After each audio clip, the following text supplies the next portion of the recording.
ইসিআইয়ের আজকে চিফের মুখ থেকে অনেক কথা শুনলাম ভোটারদের উদ্দেশ্যে, পলিটিক্যাল পার্টিগুলোর উদ্দেশ্যে, অফিসিয়াল যারা থাকবেন তাদের উদ্দেশ্যে এবং নিরাপত্তার দায়িত্বে যারা থাকবেন তাদের উদ্দেশ্যে।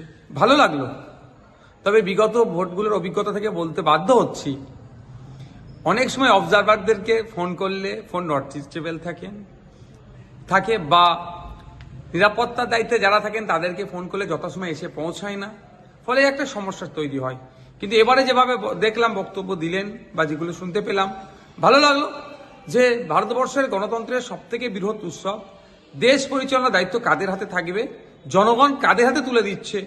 এত বড় একটা নির্বাচন যাতে শান্তিপূর্ণ নির্বিঘ্নে হয় তার ব্যবস্থা, তার সুনিশ্চিত করবেন ইসিআই।